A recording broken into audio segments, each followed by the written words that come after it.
ആൾറാപുരത്ത് കൊല്ലപ്പെട്ട 2.5 വയസ്സുകാരുടെ മാതാവ് നേരത്തെ വീണ്ടും ഒരാളെ വിവാഹം ചെയ്തു എന്നത് കേന്ദ്രീകരിച്ചാണ് ഇപ്പോൾ അന്വേഷണം നടക്കുന്നത്. ജോത്സ്യൻ ശംഖുമുഖം ദേവിദാസൻ നടത്തിയ വെളിപ്പെടുത്തൽ കേന്ദ്രീകരിച്ചാണ് അന്വേഷണം. ദേവസ്വം ബോർഡ് ജീവനക്കാരനെ വിവാഹം ചെയ്തുവെന്നും വിവാഹമോചിതയാകാതെയാണ് രണ്ടാം വിവാഹത്തിലേക്ക് പോയതെന്നും ശ്രീതു പറഞ്ഞുവെന്നാണ് ദേവിദാസന്റെ മൊഴി. കുട്ടികളെ കൊലപ്പെടുത്തിയെന്ന് കുറ്റസമ്മതം നടത്തിയ പ്രതിയും അമ്മാവനുമായ ഹരിക്ക് വേണ്ടി നാളെ കസ്റ്റഡി അപേക്ഷ സമർപ്പിക്കും. വി വിനോദ വിവരങ്ങൾ പങ്കുവെക്കുന്നുണ്ട്. വിനോദ്, പോലീസ് ഒരുപാട് അന്വേഷിച്ചിട്ടും ഈ കൊലപാതകം ആരാണ് ചെയ്തതെന്ന കാര്യത്തിൽ ഒരു വ്യക്തത വന്നു. ആ ആൾ അറസ്റ്റിലായിട്ടുമുണ്ട്. പക്ഷേ ഇതിൻ്റെ ഒരു മോട്ടീവ് എന്തുകൊണ്ടാണ് ഇങ്ങനെ ചെയ്തത് എന്നുള്ളത് വളരെ പ്രധാനപ്പെട്ട കാര്യമാണല്ലോ. അതിലേക്ക് ഇപ്പോഴും പോലീസിന് അത്ര പെട്ടെന്ന് എത്താൻ പറ്റാത്തൊരു പശ്ചാത്തലമാണോ? അത് പോലീസിനെ വല്ലാതെ കുഴയ്ക്കുന്നുണ്ടോ? ഈ പ്രതിയുടെ മൊഴികളൊക്കെയാണോ പോലീസിനെ വല്ലാതെ കുഴയ്ക്കുന്നത്?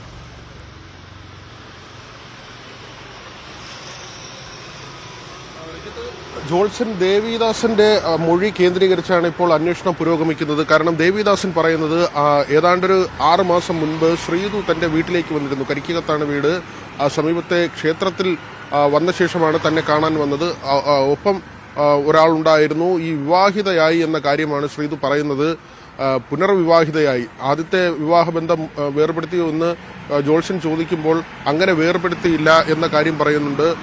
ഈ ഒപ്പം ഉണ്ടായിരുന്നു എന്ന് പറയുന്ന വ്യക്തിയെക്കുറിച്ചാണ് ഇപ്പോൾ അത് കേന്ദ്രീകരിച്ചുള്ള അന്വേഷണം. ദേവിദാസിന് മുന്നിലേക്ക് ആ വ്യക്തി വന്നോ എന്നത് അതിലൊരു വ്യക്തതയില്ല. ഏതായിരുന്നാലും വിവാഹിതയായി എന്ന കാര്യം ദേവിദാസിനോട് പറഞ്ഞു എന്ന കാര്യമാണ് ജോത്സ്യൻ വെളിപ്പെടുത്തുന്നത്. അങ്ങനെയെങ്കിൽ അതാരാണ്?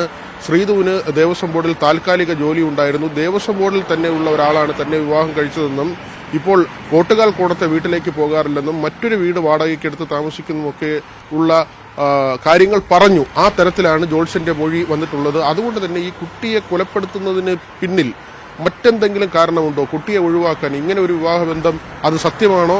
അങ്ങനെ ഒരു ബന്ധത്തിലേക്ക് പോയിരുന്നോ? അല്ലെങ്കിൽ അത് ശ്രീതു കള്ളം പറഞ്ഞതാണോ? തുടങ്ങിയ കാര്യങ്ങളെല്ലാം പരിശോധിക്കേണ്ടതുണ്ട്. അങ്ങനെ ഒരു ബന്ധമുണ്ടായെങ്കിൽ ആ ബന്ധത്തിലേക്ക് പോകുന്നതിന് വേണ്ടി കുട്ടിയെ ഒഴിവാക്കാനുള്ള നീക്കം നടത്തിയോ? അത് കേന്ദ്രീകരിച്ചുള്ള അന്വേഷണം ഇപ്പോൾ കാര്യമായി പുരോഗമിക്കുന്നുണ്ട്. മാത്രമല്ല, നാട്ടുകാരോട് ചോദിക്കുമ്പോൾ അങ്ങനെ ഒരു വിവാഹത്തെക്കുറിച്ച് പലർക്കും അറിയില്ല.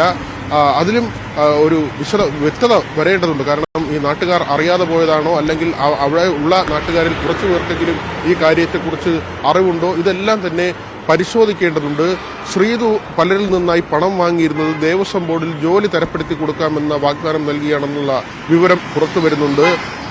അത് എങ്ങനെയാണ്? അതിന് പിന്നിൽ മറ്റാരെങ്കിലും ഉണ്ടോ? ഈ ജോലി വാഗ്ദാനം ശ്രീതു ഒറ്റയ്ക്ക് നടത്തിയതാണോ, അല്ലെങ്കിൽ ഈ പണം സമാഹരിക്കുന്നതിന്, തട്ടിപ്പിലൂടെ പണം നേടുന്നതിന് മറ്റാരെങ്കിലും ശ്രീതുവിന് നിർദ്ദേശം നൽകിയിരുന്നോ? ഈ കാര്യങ്ങളൊക്കെയാണ് പരിശോധിക്കുന്നത്. മാത്രമല്ല, ശ്രീതു ഒരു കാർ ഉപയോഗിച്ചിരുന്നു. ഈ കാറിന്റെ ഉറവിടം, അതിന്റെ സോഴ്സ് എവിടെയാണ്? അതിന്റെ പണം ആര് നൽകി? അല്ലെങ്കിൽ അത് ശ്രീതു വാങ്ങിയതാണോ? തുടങ്ങി ഒട്ടനവധി കാര്യങ്ങൾ ഈ കേസുമായി ബന്ധപ്പെട്ട് ഇനിയും പുറത്തു വരേണ്ട കാര്യങ്ങളുണ്ട്. ആ കാര്യങ്ങളുടെ വിവരങ്ങൾ പുറത്തു വരാനുണ്ട്.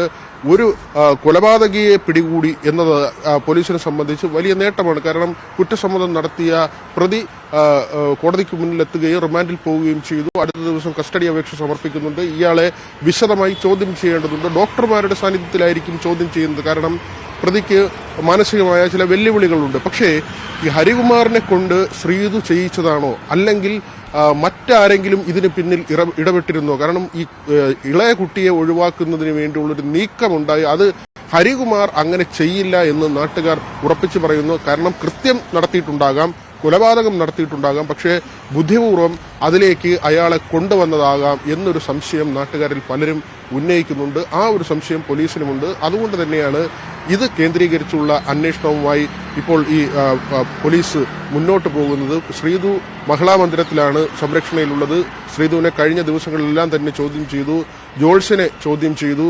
ഈ മൊഴികളുടെ ഈ ദേവിദാസൻ എന്ന ജോത്സ്യന്റെ ഈ പങ്കാളിത്തം അത് ആദ്യഘട്ടത്തിലൊക്കെ വലിയ ചർച്ചയായിരുന്നു. ഇപ്പോൾ ഈ ദേവിദാസനോട് ശ്രീതു പറഞ്ഞ കാര്യങ്ങൾ കേന്ദ്രീകരിച്ചാണല്ലോ അന്വേഷണം പുരോഗമിക്കുന്നത്. ശ്രീതുവിൽ നിന്നും പോലീസിന് ലഭിച്ച വിവരങ്ങൾ സ്വാഭാവികമായും ഉണ്ടാകും. അപ്പോൾ ഈ ദേവിദാസന്റെ പങ്കാളിത്തം ഏതെങ്കിലും തരത്തിൽ ഇയാളുടെ ഒരു സ്വാധീനം ഇത്തരം സംഭവങ്ങൾക്ക് പിന്നിലുണ്ടായിരുന്നു. ഇയാളെ അമിതമായി ഈ കുടുംബം വിശ്വസിച്ചിരുന്നു എന്ന് മനസ്സിലാകുന്നു. അങ്ങനെ ഇയാൾക്ക് എന്താണ് റോൾ അതും വ്യക്തമാകുന്നുണ്ടോ? ഒപ്പം ശ്രീതുവിനെ പോലീസും കൂടുതലായി ചോദ്യം ചെയ്യുന്നുണ്ടോ?